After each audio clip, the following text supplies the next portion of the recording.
difficulté que connaît le collège, c'est la différence de niveau entre les élèves, accueillis notamment en 6e. Le retard que certains ont pu accumuler et qui paraît irrattrapable. Et puis d'autres qui ont pris plus d'avance.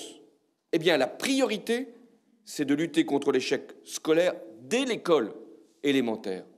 Le choix de faire du primaire une priorité forte en termes de moyens, c'est pour permettre aux autres niveaux ensuite d'en être soulagés. C'est donc tout le reste du cursus scolaire qui sera transformé dès lors que, dans le primaire, les conditions de la réussite auront été posées. François Portière, il y a une réflexion autour de Vincent Peillon aujourd'hui pour refonder l'école. Il y a donc des mesures qui vont sans doute être annoncées. Enfin, François Hollande l'a déjà dit, il s'agit de donner la priorité aux primaires, parce que finalement, c'est la base, dit-il, et il faut commencer à acquérir des bases d'abord solides si on va aller plus loin. On parle aussi de la semaine de 4 jours et demi. Est-ce que pour vous, ce sont de bonnes mesures ? Alors effectivement, je pense qu'il faut s'attaquer aux primaires, c'est la source du problème. Et on voit la volonté présidentielle et ministérielle de le faire. Donc, je pense qu'on va Une petite précision bon quand même pour nos téléspectateurs, un quart des élèves de 6e ne savent pas lire ou compter. C'est ce qu'indique la direction de l'évaluation et de la prospective. Oui, parce que malheureusement, on assiste à l'école primaire, comme d'ailleurs au collège, au passage quasiment automatique dans la classe supérieure, même si les acquis n'ont pas été validés, quoi. Donc il faut vraiment, encore une fois, diagnostiquer les difficultés de certains élèves et chercher à y remédier. Et pas fermer les yeux en disant ça s'arrangera plus tard. Oui, mais alors, donc, ça veut dire que vous êtes pour le redoublement aussi, parce que ça aussi, c'est très souvent critiqué aussi. Certains critiquent en disant que la France, justement, on fait trop de redoublements. Nous, on est plutôt favorable à des cycles de 3 ans ou de 2 ans. C'est pas vraiment des redoublements, mais donner plus de temps à certains élèves pour acquérir les fondamentaux. Oui. Sophie Bessette. Oui, en effet, en France, c'est 37% des élèves de 15 ans qui ont déclaré avoir redoublé au moins une fois. Donc je veux dire, la moyenne OCDE c'est 13%, et la plupart des pays qui réussissent, avec la Finlande, c'est dans les 5%. C'est une question de coût aussi, parce que ça coûte énormément de l'argent à l'école. En Suède, on ne le fait pas du tout, par exemple, tandis qu'en Finlande, que c'est pas vraiment efficace non plus. Donc en effet, pouvoir permettre à des élèves de voir des programmes sur des périodes plus longues pour pouvoir acquérir ces connaissances, c'est une des possibilités de remédiation à ces élèves en difficulté. Le redoublement n'est pas une solution en soi. Et ces élèves sont en plus stigmatisés en échec scolaire et n'aident absolument pas à leur réussite, puisqu'on sait très bien que la motivation est très importante dans la réussite scolaire. Donc ces élèves, à partir du moment où ils se figurent eux-mêmes en tant qu'échec, n'arriveront pas à réussir après, ils ont beaucoup de difficultés. Donc le redoublement, oui, mais en parcimonie, quoi, pour des cas vraiment assez précis de difficultés, de façon systématique comme c'est fait actuellement en France, je pense qu'il faut vraiment Lionel Tolgard, vous le disiez, en Finlande, pas de redoublement, ou très peu. Très peu. Ouais, en Suède, pas du tout. Mais en Suède, on l'a éliminé pour une raison d'économie, que ça coûte beaucoup trop d'argent. Mais j'estime quand même qu'il faut prendre en considération l'élève s'il a besoin et s'il a envie de faire redoubler. Je pense que c'est extrêmement important d'avoir la chance de le faire et de ne pas mettre la chance à zéro pour redoubler comme dans les pays scandinaves. Supprimer le redoublement en ne faisant pas attention à ce qu'a acquis l'élève, c'est l'envoyer au casse-pipe, c'est ça le problème. Enfin, que ce soit à l'école primaire ou au collège, on a eu trop tendance, pour éviter les redoublements, à faire monter des élèves qui n'avaient pas de niveau, et au final, ce sont ces élèves-là qui sont victimes de l'échec scolaire. Donc il s'agit d'analyser les difficultés et chercher à y remédier, et pas dire on va passer à la classe supérieure, comme on dit dans le jargon, à l'ancienneté, et puis on verra bien ce qui se passe après. Oui, mais c'est vrai, quand vous voyez l'étude PISA de Sophie Bessette, vous voyez que finalement les élèves qui redoublent rentrent dans une dialectique, dans une spirale de l'échec scolaire. C'est pour ça qu'il faut peut-être inventer d'autres dispositifs. Et il y en a peut-être trop en France. Mais ne rien faire en disant on va faire des économies et puis redoubler, ça c'est pas la solution. Un mot aussi, je vous donne la parole, Claude Obadia, sur la semaine des 4 jours et demi. C'est une bonne mesure? Alors écoutez, c'est une question très complexe. Très complexe, parce qu'en fait tous les acteurs de l'école sont impactés par cela.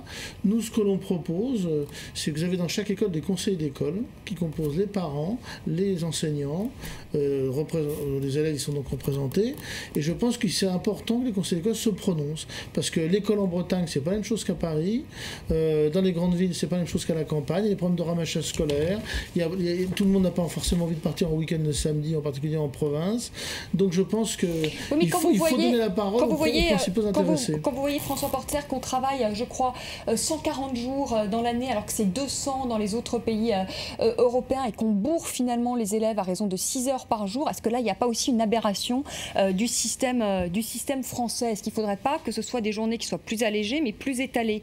Les médecins disent aussi, pour les questions d'attention, vous ne pouvez pas demander à un enfant pendant 6 heures d'être attentif à l'école. Est-ce que là aussi, il n'y a pas une aberration? Il faut alléger les programmes du primaire en revenant aux fondamentaux. Mais est-ce qu'un élève qui va se lever tous les jours de la semaine, y compris le mercredi, est-ce que c'est vraiment un plus pour lui?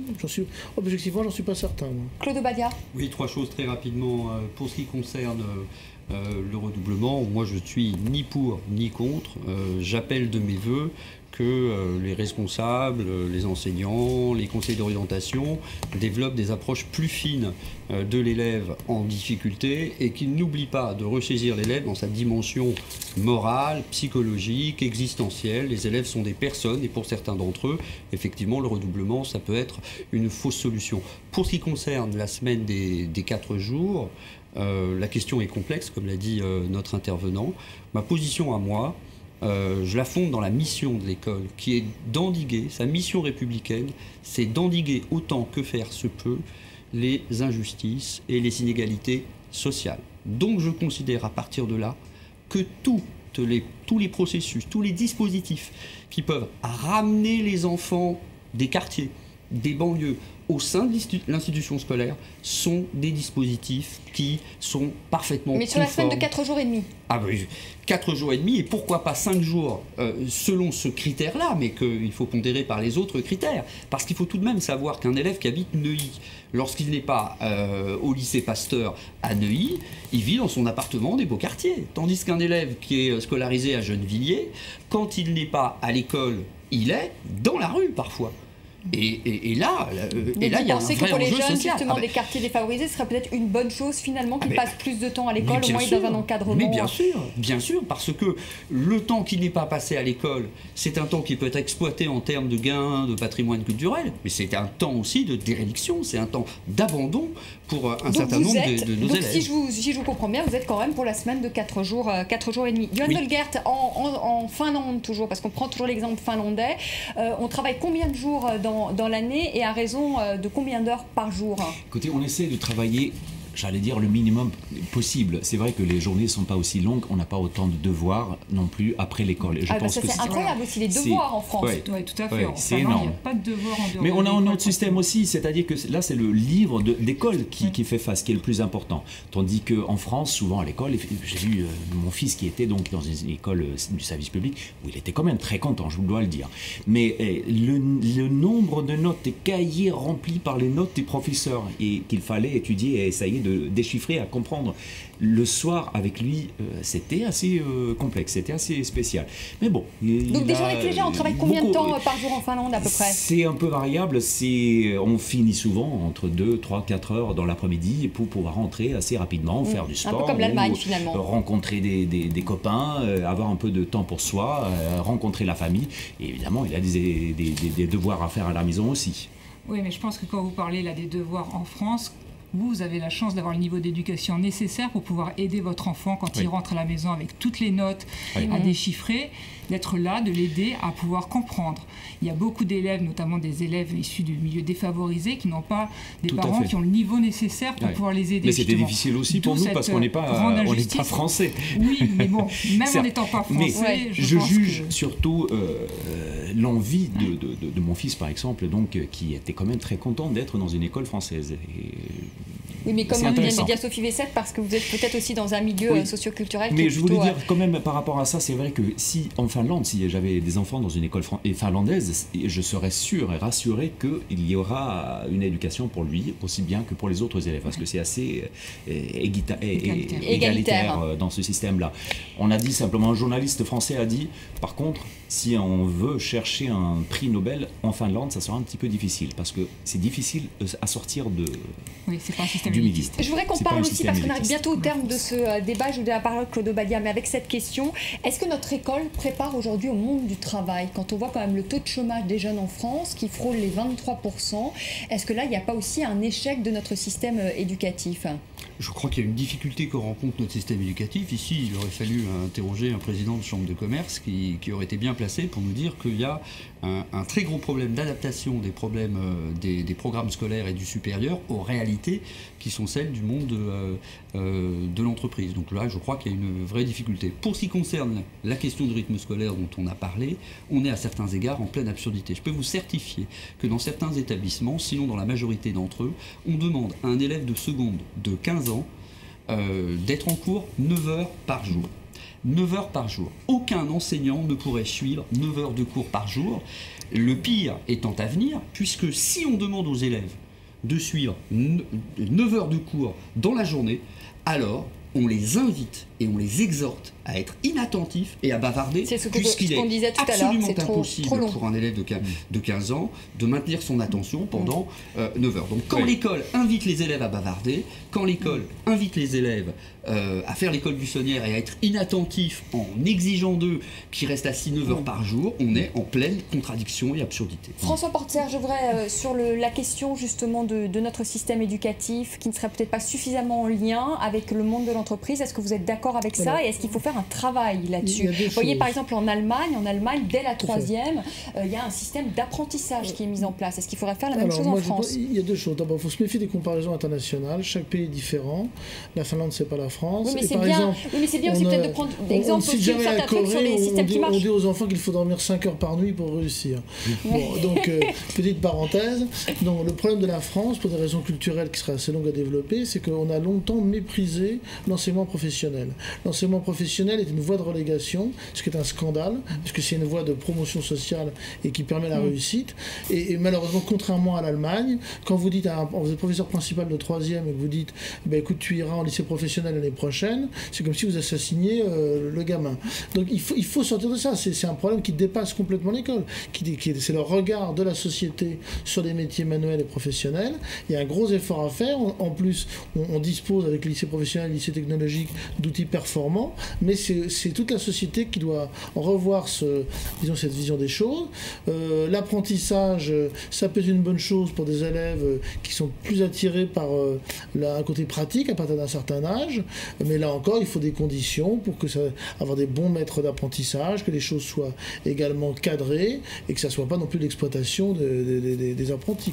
Stanislas de Saint-Hippolyte, aux États-Unis, justement, il y a quand même un lien très fort entre les universités et le monde de l'entreprise. Oui, il y a un lien très fort pour la bonne et simple raison que les écoles... Je vous prie de m'excuser, il y a un écho terrible dans l'oreillette. Enlevez-la. Est-ce que vous m'entendez bien comme ça? Je vous entends parfaitement, allez-y. Très bien.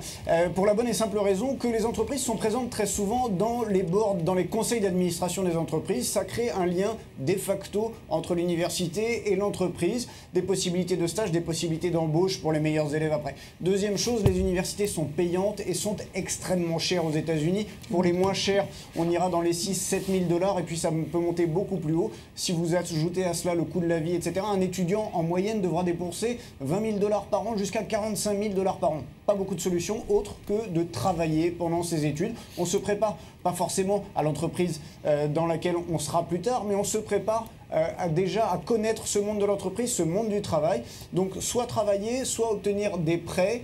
Et pour cela, on apprend des conditions financières de base, emprunter de l'argent, gérer cet argent. Troisième possibilité, avoir une bourse pour les meilleurs élèves. Et souvent, les entreprises repèrent les boursiers. Donc il y a des liens de facto qui se font avec le monde de l'entreprise.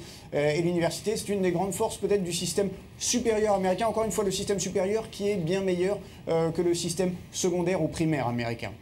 Merci Stanislas de Saint-Hippolyte. On arrive bientôt au terme de ce débat. Alors notre système universitaire est peut-être plus facile d'accès, en tout cas financièrement en France, quoique les écoles de commerce encore coûtent très cher. On en parlait, François Portière, c'est entre 8 et 15 000 € par an. Il faut quand même le dire, la France, on a la chance d'avoir un enseignement supérieur gratuit pour une bonne part de ce dernier, y compris des filières d'excellence. On voit ce qui se passe au Canada avec les protestations des étudiants.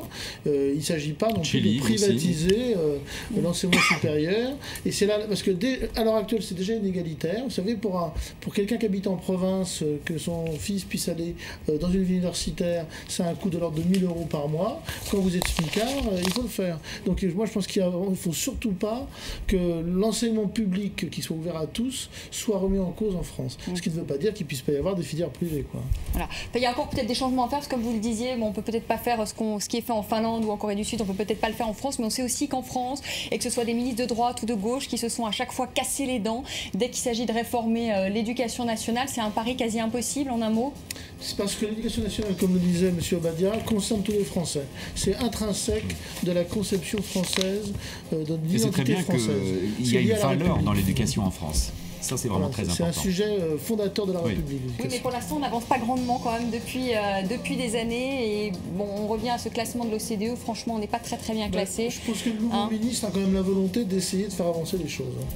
On verra en tout cas s'il y arrive. Ce sera le défi de Vincent Peillon et du gouvernement de François Hollande. Merci à tous les quatre d'avoir participé à ce débat. Merci beaucoup à Stanislas de Saint-Hippolyte qui était avec nous en direct de Washington. Très belle soirée. Je vous retrouve demain à 19h10 pour un nouveau débat sur notre antenne. À demain.